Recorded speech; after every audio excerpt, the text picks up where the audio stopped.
Hello, English learners. Welcome back to the podcast. Today we have a royal family special, a monarch special today, as we'll be talking all about the king, the queen, the monarchy, the royal family, and most importantly, how people in the UK think about this, what people are reacting to the king and the monarchy and the royal family. You might have heard about it a lot in the news, but what do people think? What do people actually think about this? So that's what we'll be covering in this episode today. It's going to be interesting. We're going to be learning new things, and I hope you are ready for that. You might already be aware, but I also have a members area of the podcast, and this is where you can get private episodes. These are like additional bonus episodes that come out every Friday. You can also get transcripts to the podcast to help your learning even more. And we have many courses on the website, on the members website, that helps you level up your English and move to that maybe intermediate to advanced level. So there's a lot more to find out there. I won't talk about it too much today because I have done many times in the past on these podcasts, but if you want to find out more, go to levelupenglish.school and click on the members button at the top of the page.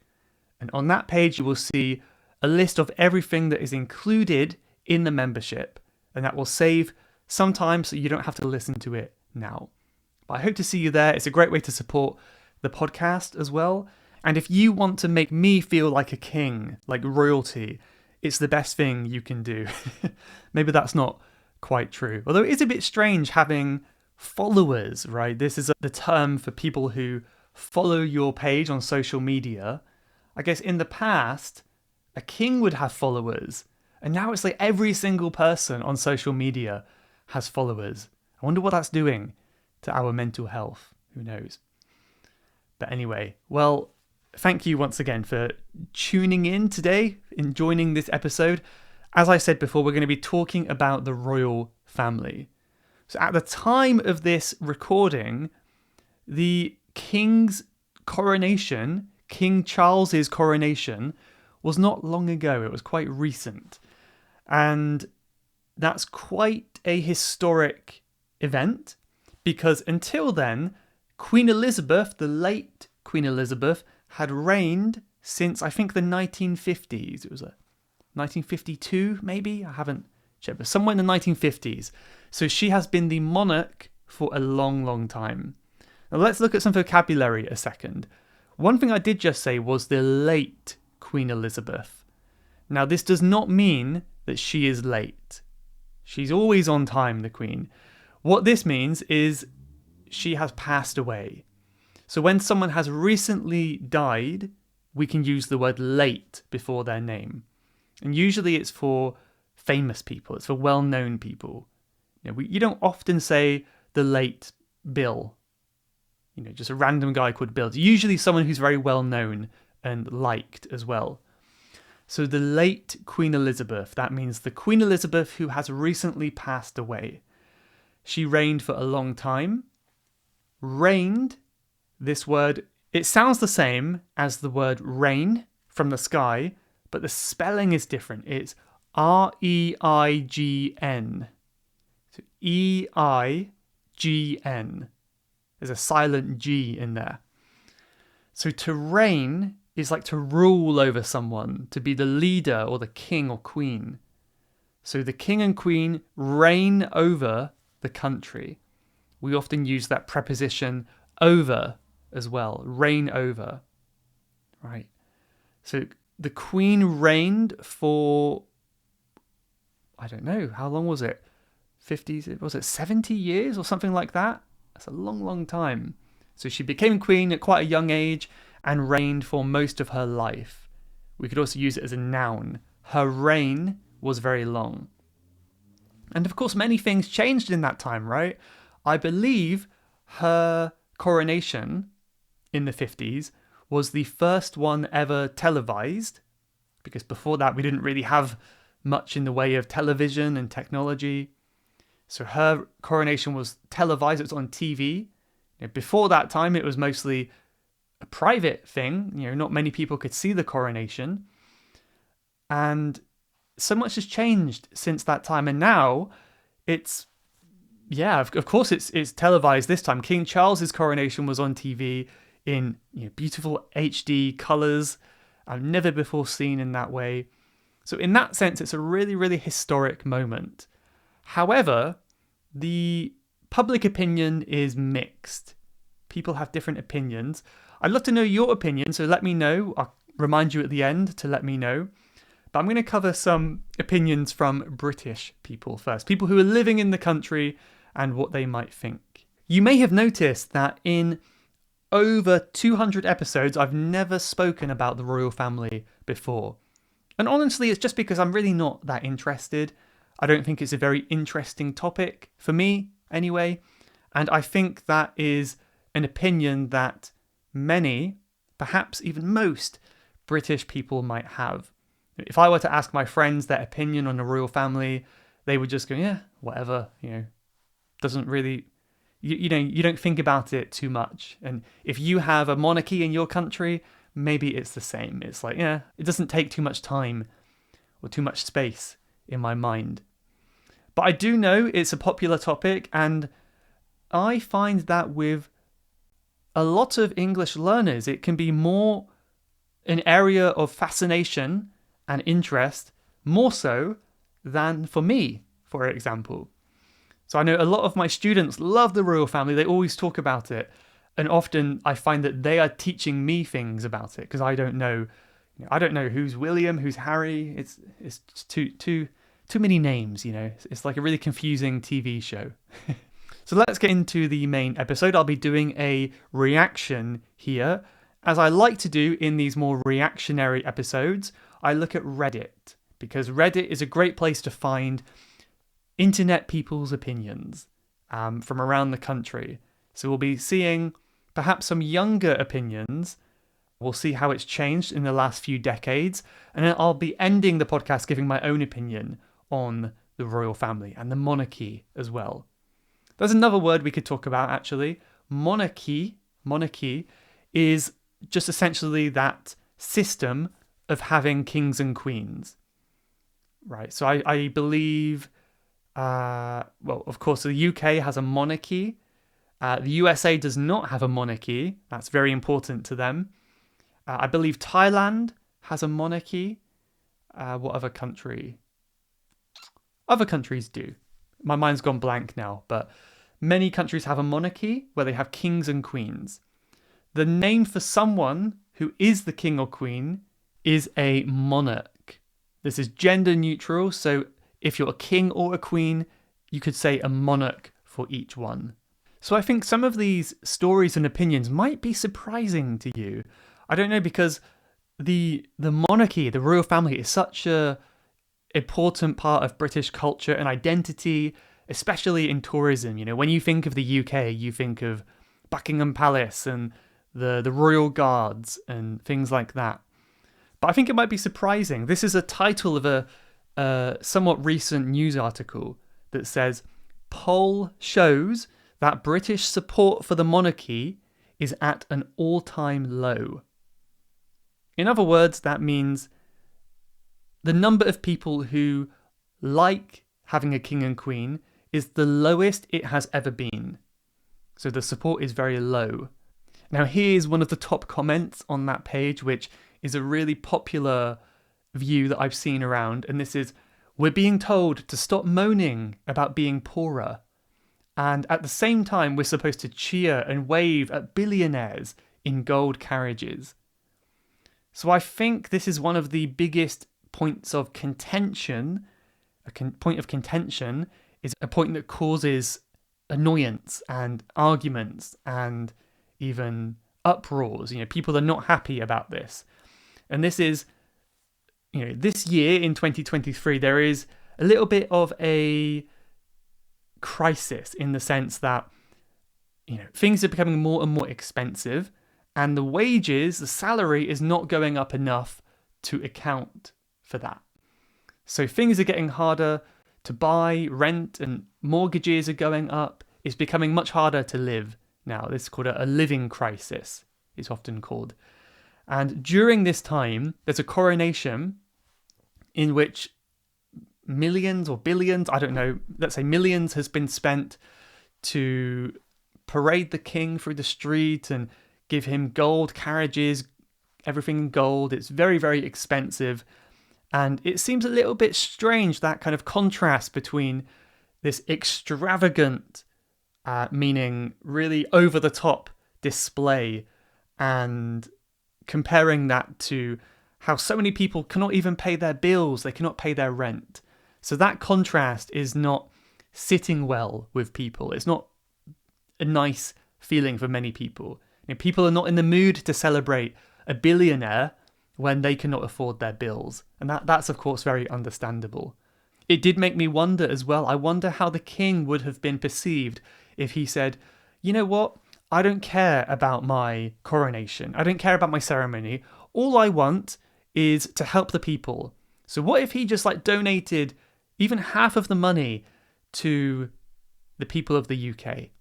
I don't know how that would work, but I feel like that would change the public opinion of him. That would make people think of him more favourably. And maybe he would be seen as a more down-to-earth ruler rather than someone who is so out of touch with, the common struggles of every person. I don't know how that would have gone down, but it could have been a good PR move, a good move to get people on his side. If you want the actual statistics for how many people want to abolish the monarchy, abolish means to get rid of, to stop something completely. According to The Guardian, the newspaper, it says 3 in 10 think the monarchy is very important. So 3 in 10 really like the monarchy. That's 30% of people. And according to this survey, 45% of people said it should either be abolished or it's not important. So that's not everyone saying it should be abolished, but almost half of people either don't care or they actually really hate it strongly. And this is showing a declining trend, a trend going down where people are liking it less. Someone on Reddit asked a question and they said, what do you think about the monarchy? And it's not aimed towards British people. This is a international subreddit. And someone said, I like the fact that the British monarch is considered neutral. I would hate for a politician to be head of state. But the fact is that all the Queen's powers are symbolic and would never be allowed to overrule Parliament. Right? The president would be expected to make tough decisions, on the other hand. So the head of state, like a president, would be able to make these tough decisions, and things like the Queen or the King never really does that.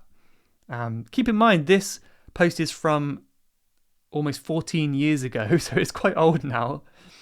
But I think opinions are still relevant like this. And that is an interesting point, that you could argue, I suppose, that the monarchy is neutral, which is a good thing.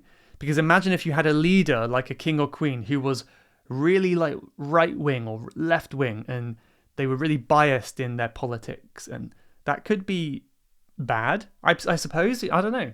What do you think? I don't know a whole lot about the topic, honestly, as I said before, so I'm not talking from a place of authority or information. I'm just sharing opinions that I've come across that I found interesting. But this next comment, I think, is probably one of the most popular opinions from what I have seen in my experience. And this is, I don't care. And I don't mean it in a derogatory way. I mean it that I literally don't put any thought into them. I literally don't think about it. There are so many things wrong with the way that this country is being run that the small amount of money it costs me in my taxes really just hasn't got much impact on my life.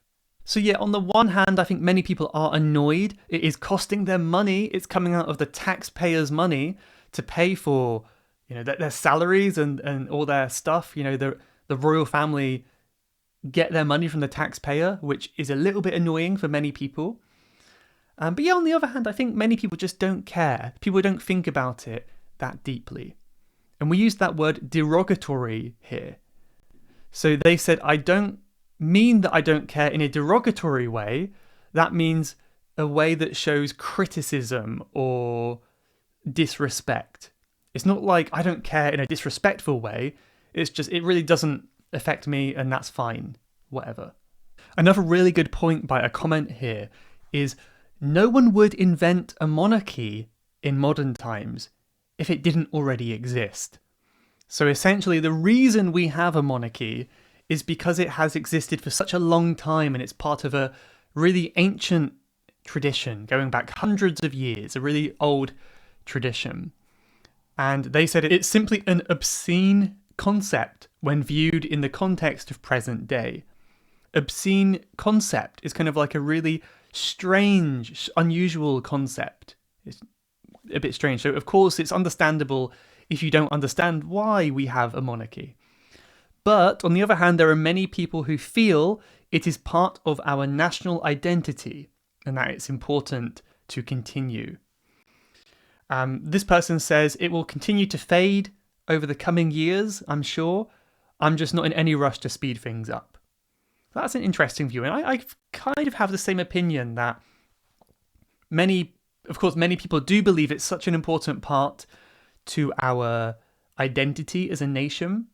You know, when you think of other countries, you don't want them to get rid of what makes them special, what is part of their culture. And I guess if you get rid of all these things, like the monarchy and all these traditions, then what is left at the end? That could be interesting. Yeah, despite the fact that there have been so many protests about abolishing the monarchy and making Queen Elizabeth the last monarch, it seems like it's still too early for this. This is my prediction, that over the next few decades, perhaps when we have, you have King Charles, then you'll have the next king, whoever that is, I lose track. And then over time, I think it will become a little bit less interesting for people. And maybe there'll be a more popular consensus in the future that we don't need a monarchy anymore. Maybe when it's like 70% of people want to abolish the monarchy. Maybe it might be taken more seriously. I don't know. But I do think it would be a huge change to the system, right? Because a lot of our system is built around having a king or a queen at the moment. Maybe I could talk a little bit about my own opinion now. And one thing I'm a little bit cautious about is throwing the baby out with the bathwater. This is a strange kind of idiom or expression, but this means essentially you get rid of one thing and you accidentally get rid of something important that is attached to it. Imagine you've got a little tub with the bathwater inside. You want to get rid of the bathwater, but the baby comes out as well. That is not what you want. You want to remove the water, but keep the baby. So you want to remove what you don't like, but keep what you do like, right? That's what you want to do here. So if we abolished the monarchy, notice I'm using second conditional because it's less likely to happen. If we abolished the monarchy, there would be a possibility of also throwing out the baby with the bathwater. In other words, removing something important to us while we remove the monarchy. So we may not see it right now, but perhaps if it were to be abolished, we would be losing something really important, some way in which the politics works. I don't know, but that's one thing I think we should be careful about, is not jumping into things too quickly. This is something that people learned from Brexit when we left the European Union. It was a very quick decision for many people. They just decided, I want to do this, and they didn't think enough about the consequences of what would happen if we left the EU. But a bit like that, it's a very complex situation, I would say. But yeah, in my personal opinion, I think morally, it's not right to have people born better than others. There's a really good quote which I loosely remember, something like, the idea that some people are born better than other people is the root of all that's wrong in the world. Something like that. I'm paraphrasing that. But of course, there are situations where you're born into a certain country and you have more money and you have just more luck generally. But I still think when it's so obvious, when it's that, these people are better because of the family they were born into, and they're seen as more important, not because of their achievements, but because of their blood. I think that's a very uncomfortable feeling for me, and I think it shouldn't really have a place in modern society anymore. And I mean, on the other hand, I don't envy them actually. I don't really envy the royal family. If you said to me that I could swap places with one of the princes, I don't think I would do it. It seems like a very stressful way to live. Maybe stress is not the right word, but unenjoyable for me. Having all that spotlight on you, which means all the attention, and you're expected to do so much, just simply because of the family you were born into, and you're expected to behave a certain way. So it's not surprising to me that there are some problems in the family that I sometimes hear about on the news. So to summarize, I would say my view is that I don't like the idea of having a royal family and a monarchy, but mostly I don't really care. Life is not exactly really difficult. We're not suffering, so it's easy to kind of go on and not complain about it. Of course, it would be different if we had a really evil king that did horrible things, but of course that's not really the case. So yeah, that's my opinion. But what do you think? Let me know your opinions. Maybe you're very pro-monarchy, or maybe you're very against it. I don't know. And also let me know if it's different for your own country. Maybe there's some of you who really like the British monarchy, but you dislike the monarchy in your own country. I don't know. Let me know your opinions on that. But it's definitely an interesting topic, and I think we're going to go into more detail in the private episode on Friday. So I have spoken a little bit in this episode about vocabulary. We've learnt some good words like reign and monarch and things like that. On Friday, I'm going to be going into more detail on useful words related to the monarchy. So these are words that we use with the royal family, but also you can use in your daily life. And we'll be talking all about them on the Friday private episode for members. So hopefully I'll see some of you over there. Today we just have one podcast review, so if you want to leave your own, do it on Apple Podcasts. I will read it out. But this one is from HKALJABR. Maybe they're called Hukaljaber. I don't think they are.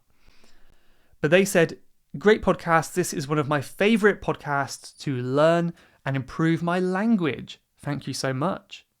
Thank you very much for the review. That is very kind. I'm glad it's one of your favourites. And now let's just end with a quote from Queen Elizabeth herself, who says, I know of no single formula for success, but over the years, I have observed that those who achieve the greatest satisfaction are those who are dedicated to helping others. Isn't that nice? So basically, if you want to feel satisfied and successful in life, help other people. How can you do that in your life? Kind of nice words from the Queen. So there we go. Hope you enjoyed this episode. It's a little bit different than what we normally do. And since I'm not an expert on the topic, I'm not sure how you think it turned out. So let me know, give me your feedback, and I hope to see you in next week's episode as well. Thanks again. See you later. Bye-bye. You have been listening to the Level Up English podcast. If you would like to leave a question to be answered on a future episode, then please go to levelupenglish.school/podcast. That's levelupenglish.school/podcast. And I'll answer your question on a future episode. Thanks for listening.